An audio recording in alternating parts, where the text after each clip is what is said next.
بسم اللہ الرحمن الرحیم۔ الصلاۃ والسلام علیکہ یا رسول اللہ وعلی آلکہ و اصحابکہ یا حبیب اللہ۔ محترم ناظرین، آج کی ویڈیو میں ہم 4 زندہ نبی ان کے بارے میں جانتے ہیں۔ اللہ پاک نے ہر قوم کی رہنمائی کے لیے پیغمبروں کو بھیجا اور دنیا میں مختلف قوموں کی رہنمائی کے لیے کم و بیش 1,24,000 پیغمبروں کو اللہ پاک نے مبعوث فرمایا تاکہ وہ اپنی اپنی قوم کو برے کاموں سے روکیں اور نیکی کے کام کی تلقین کریں۔ اسی طرح اللہ تعالیٰ نے آخری نبی حضرت محمد صلی اللہ علیہ وسلم کے بعد نبوت کا دروازہ بند کر دیا۔ اس کے بعد دنیا میں کوئی بھی نبی نہیں آئے گا۔ ہر نبی اپنے مقررہ وقت پر آیا اور اپنی قوم کی رہنمائی کی اور دنیا سے پردہ کر گئے، مگر 4 انبیاء کرام ایسے ہیں جو آج بھی زندہ ہیں، یعنی ان کو اللہ تعالیٰ نے موت سے دوچار نہ کیا۔ یہ لوگوں کو آج بھی ہدایت کی طرف بلاتے رہتے ہیں۔ بے شمار حدیثوں اور روایت میں 4 ایسے نبیوں کا ذکر بھی ملتا ہے جس کو اللہ تعالیٰ نے آج بھی زندہ رکھا ہے۔ نمبر 1، حضرت عیسیٰ علیہ السلام نے جب نبوت کا اعلان کیا، انہوں نے اپنے ارد گرد کے لوگوں کو فرمایا، میں اللہ تعالیٰ کی طرف سے بھیجا گیا نبی ہوں، تم کو دعوت حق دینے آیا ہوں۔ لیکن جس قوم پر اللہ تعالیٰ نے حضرت عیسیٰ علیہ السلام کو مبعوث فرمایا وہ یہودی قوم تھی۔ اللہ تعالیٰ نے یہودیوں کی کتاب میں لکھا ہوا ہے کہ ایک ایسا نبی آئے گا جو یہودیوں کے دین کو ختم کر دے گا۔ جب حضرت عیسیٰ علیہ السلام نے نبوت کا اعلان کیا تو یہودیوں کو یہ ڈر تھا کہ ایسا نہ ہو کہ حضرت عیسیٰ علیہ السلام ہمارے دین کو ختم کر دیں، اس لیے انہوں نے حضرت عیسیٰ علیہ السلام کو قتل کرنے کا منصوبہ بنایا۔ حضرت عیسیٰ علیہ السلام اللہ کے حکم سے یہودیوں کو دین حق کی باتیں بتاتے رہے، لیکن حضرت عیسیٰ علیہ السلام کی بات کا یہودی قوم کو کوئی اثر نہ ہوا۔ وہ حضرت عیسیٰ علیہ السلام کے ہر حکم کو الٹا ہی سمجھتے تھے۔ ایک دن ایسا ہوا کہ حضرت عیسیٰ علیہ السلام نے سب یہودیوں کو جمع کیا، ان سے دریافت کیا کہ تم میں سے کون ہے جو اللہ پر ایمان لائے۔ اس وقت 12 یا 19 لوگ ایسے تھے جنہوں نے حضرت عیسیٰ علیہ السلام پر ایمان لائے، باقی سب لوگوں نے دین حق کو جھٹلا دیا۔ انہوں نے حضرت عیسیٰ علیہ السلام کی ایک بھی بات نہ مانی، وہ حضرت عیسیٰ علیہ السلام کو برا بھلا کہتے رہے۔ یہودیوں نے سوچا اگر ہم خاموش بیٹھے رہے تو حضرت عیسیٰ کی جماعت میں دن بدن اضافہ ہوتا جائے گا، اس طرح ہمارا دین ختم ہو جائے گا۔ انہوں نے حضرت عیسیٰ علیہ السلام کو شہید کرنے کا فیصلہ کر لیا۔ حضرت عیسیٰ علیہ السلام کو قتل کرنے کی ذمہ داری توتیانوس نامی شخص کی لگا دی۔ ادھر جب توتیانوس حضرت عیسیٰ علیہ السلام کو قتل کرنے کے لیے جا رہا تھا، دوسری طرف اللہ تعالیٰ نے حضرت جبرائیل علیہ السلام کو حکم دیا زمین پر جاؤ اور حضرت عیسیٰ علیہ السلام کو آسمانوں کی طرف لے آؤ۔ جب فرشتے نے اللہ تعالیٰ کے حکم سے حضرت عیسیٰ علیہ السلام کو آسمان کی طرف اٹھا لیا تو آسمان پر جا کر سب سے پہلے حضرت عیسیٰ علیہ السلام کی ملاقات حضرت مریم علیہ السلام سے ہوئی۔ اس وقت حضرت مریم علیہ السلام نے حضرت عیسیٰ علیہ السلام کو گلے لگایا تو حضرت عیسیٰ علیہ السلام نے فرمایا، اے اماں جان، اب ہماری ملاقات روز قیامت ہی ہوگی۔ جب حضرت عیسیٰ علیہ السلام آسمانوں کی طرف اٹھائے گئے، اس وقت حضرت عیسیٰ علیہ السلام کی عمر 33 سال تھی۔ حضرت جبرائیل علیہ السلام آپ کو ایک بدلی کے ذریعے آسمانوں پر لے گئے۔ دوسری طرف یہودیوں کو اس شخص کا انتظار تھا جس کو انہوں نے حضرت عیسیٰ علیہ السلام کی طرف بھیجا تھا۔ وہ اس انتظار میں تھے کہ توتیانوس کب حضرت عیسیٰ علیہ السلام کو قتل کر کے آئے گا۔ اس طرح کافی وقت گزر گیا لیکن توتیانوس نہیں آیا، تو وہ سب مل کر حضرت عیسیٰ علیہ السلام کے گھر کی طرف گئے۔ جب وہ گھر میں پہنچے تو انہوں نے دیکھا وہاں ایک شخص پڑا ہوا ہے، اس کا چہرہ حضرت عیسیٰ علیہ السلام سے ملتا تھا۔ انہوں نے اس شخص کو قتل کر دیا۔ انہوں نے دیکھا یہ چہرہ تو حضرت عیسیٰ علیہ السلام سے ملتا جلتا تھا۔ جب انہوں نے غور کی تو وہ شخص توتیانوس تھا جن کو انہوں نے حضرت عیسیٰ علیہ السلام کو قتل کرنے کے لیے بھیجا تھا۔ اس پر یہودی بھی 2 حصوں میں تقسیم ہو گئے، وہ آپس ہی میں لڑنے لگ گئے۔ وہاں 2 گروہوں میں جنگ ہوئی۔ اس جنگ میں دونوں طرف سے بے شمار یہودی قتل ہوئے۔ اللہ تعالیٰ سورہ نساء میں فرماتا ہے، ان کے کہنے کی وجہ سے کہ ہم نے اللہ تعالیٰ کے رسول عیسیٰ کو قتل کر ڈالا، حتیٰ کہ انہوں نے ان کو قتل نہ کیا اور نہ ہی سولی پر چڑھایا، مگر ان کے لیے کسی کو عیسیٰ کا ہم شکل بنا دیا گیا تھا۔ بے شک جو لوگ اس کے بارے میں اختلاف کر رہے ہیں وہ شک میں پڑے ہوئے ہیں، ان کے پاس کچھ بھی علم نہیں، مگر یہ لوگ گمان کی پیروی کر رہے ہیں۔ بلکہ اللہ تعالیٰ نے حضرت عیسیٰ علیہ السلام کو آسمانوں کی طرف اٹھا لیا تھا، یقیناً وہ قتل نہیں کیے گئے تھے۔ بے شک اللہ تعالیٰ غالب حکمت والا ہے۔ حضرت محمد صلی اللہ علیہ وسلم نے ارشاد فرمایا کہ حضرت عیسیٰ علیہ السلام قیامت سے پہلے زمین پر تشریف فرما ہوں گے۔ حضرت عیسیٰ علیہ السلام سنت نبوی کے متعلق زندگی بسر کریں گے۔ حضرت عیسیٰ علیہ السلام صلیب کو توڑ دیں گے، پھر آپ علیہ السلام دجال کا جڑ سے خاتمہ کریں گے۔ حضرت عیسیٰ علیہ السلام 7 برس تک اس دنیا میں زندگی بسر کریں گے۔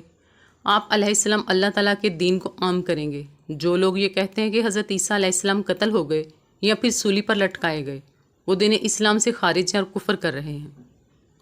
نمبر 2، حضرت خضر علیہ السلام بھی اللہ کے حکم سے زندہ و جاوید ہیں، انہیں بھی موت نہ آئی ہے اور نہ آئے گی۔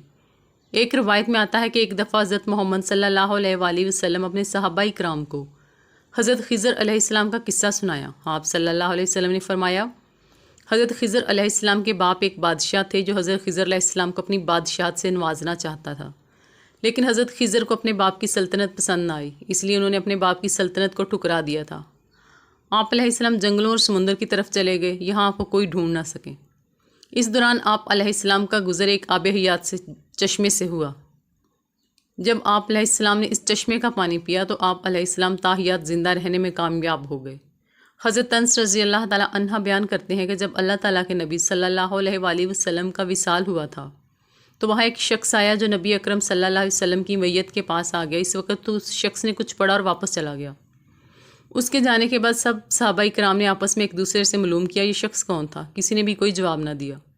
حضرت علی رضی اللہ تعالیٰ عنہ نے فرمایا کہ یہ حضرت خضر علیہ السلام ہیں۔ حضرت خضر علیہ السلام بھٹکے ہوئے لوگوں کو اللہ تعالیٰ کی طرف گامزن کرتے ہیں، ان کو سیدھا راستہ دکھاتے ہیں، مصیبت زدہ لوگوں کی مدد کرتے ہیں۔ حضرت خضر علیہ السلام بہت ہی نیک اور خدا ترس انسان ہیں۔ بعض روایت میں حضرت خضر علیہ السلام کا ذکر حضرت ذوالقرنین کے ساتھ بھی پڑھنے کو ملتا ہے۔ حضرت خضر علیہ السلام اور حضرت ذوالقرنین کسی سفر پر گئے، ان کا گزر ایک چشمے سے ہوا۔ چشمے سے حضرت خضر علیہ السلام نے ابحیات پیا، جس کی وجہ سے آپ کو تاحیات زندہ رہنے کا موقع ملا۔ نمبر 3، حضرت عیسیٰ علیہ السلام اور حضرت خضر علیہ السلام کے بعد تیسرے زندہ نبی حضرت الیاس علیہ السلام کا ذکر آتا ہے۔ آپ کا ذکر قرآن پاک میں 2 جگہوں پر موجود ہے۔ تفسیر مظہری میں مذکور ہے کہ حضرت الیاس علیہ السلام کو ایک نورانی گھوڑے پر بٹھا کر آسمان کی طرف لے جایا گیا۔ حضرت انس رضی اللہ تعالیٰ عنہ سے مروی ہے کہ میرا اور حضرت محمد صلی اللہ علیہ وسلم کا گزر ایک پہاڑی سے ہوا۔ وہاں سے گزرتے ہوئے ہمیں ایک آواز سنائی دی، اے اللہ مجھے بھی حضرت محمد صلی اللہ علیہ وآلہ وسلم کا امتی بنا دے۔ یہ آواز سنتے ہی اللہ کے نبی نے مجھے فرمایا، اے انس رضی اللہ تعالیٰ عنہ اس آواز کا پتہ لگاؤ یہ کون ہے۔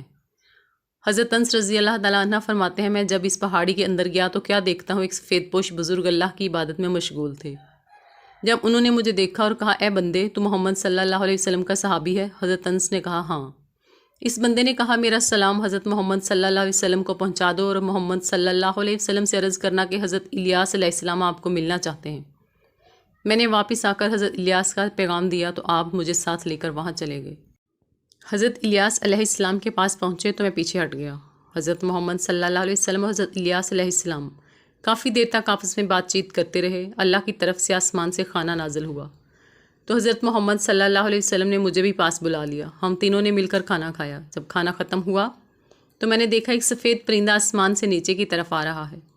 وہ حضرت الیاس علیہ السلام کے پاس آیا تو حضرت الیاس علیہ السلام اس پر سوار ہو کر آسمان کی طرف چلے گئے۔ کچھ علماء نے لکھا ہے کہ حضرت خضر اور حضرت الیاس علیہ السلام ہر رمضان شریف میں بیت المقدس میں تشریف لاتے ہیں اور روزہ رکھتے ہیں۔ حج کے موقع پر حج ادا کرتے ہوئے دکھائی دیتے ہیں۔ یہ دونوں نبی علیہ السلام بر اور بحر میں مصیبت زدہ لوگوں کی مدد کرتے ہیں۔ چوتھے نبی جو ابھی تک زندہ ہیں وہ حضرت ادریس علیہ السلام کے بارے میں زندہ ہونے کی روایت ملتی ہے۔ قرآن مجید کی سورہ مریم کی آیت 56 اور 57 میں آپ کا ذکر اس طرح ملتا ہے کہ وہ ایک نیک پرہیزگار انسان اور نبی تھے۔ اللہ تعالیٰ نے حضرت ادریس علیہ السلام کو جنت سے اٹھا لیا تھا۔ شب معراج کے موقع پر چوتھے آسمان پر حضرت محمد صلی اللہ علیہ وسلم اور حضرت ادریس علیہ السلام کی ملاقات ہوئی تھی۔ حضرت ادریس علیہ السلام کا چھٹے آسمان پر ہونے کا بھی ذکر ملتا ہے۔ حضرت ادریس علیہ السلام زمین کی سیر و سیاحت کے ساتھ ساتھ اللہ کے ذکر میں مشغول رہتے تھے۔ حضرت ابن عباس رضی اللہ تعالیٰ عنہ نے فرمایا ہے، حضرت ادریس علیہ السلام کپڑوں کی سلائی کا کام کرتے تھے اور اللہ کا ذکر بلند کرتے جاتے تھے۔ جب شام ہوتی تو آپ کی نیکیاں بے تحاشا ہو جاتی تھیں۔ زمین پر رہنے والے انسانوں سے سب سے زیادہ نیکیاں آپ کے ہاں شمار ہوتی تھیں۔ آپ کو زندہ آسمان کی طرف اٹھا لیا گیا تھا، پر آپ نے موت کے فرشتے سے کہا کہ مجھے موت کا مزہ چکھنا ہے۔ آپ کے کہنے پر موت کے فرشتے نے آپ کی جان نکالی اور پھر اللہ کے حکم سے آپ کو زندہ کر دیا گیا۔ آپ نے فرشتوں سے درخواست کی، میں دوزخ کو دیکھنا چاہتا ہوں۔ پھر آپ کو دوزخ میں لے جایا گیا۔ پھر آپ نے جنت کی سیر کرنے کا کہا۔ آپ کے کہنے پر آپ کو جنت میں داخل کیا گیا۔ جنت دیکھنے کے بعد آپ نے فیصلہ کیا کہ میں یہاں ہی رہنا پسند کروں گا۔ فرشتے نے آپ کو کہا کہ آپ اپنے مقام کی طرف جاؤ۔ اسی وقت اللہ کی طرف سے فرشتے کو حکم ملا کہ حضرت ادریس علیہ السلام کو یہاں ہی رہنے دیا جائے۔ اللہ تعالیٰ ہمیں دین اسلام کے مطابق زندگی بسر کرنے کی توفیق عطا فرمائے۔ آپ سے گزارش ہے، ویڈیو اچھی لگی ہو تو ویڈیو کو لائک کر دیں، چینل پر نہیں ہوئے تو چینل کو سبسکرائب کر دیں۔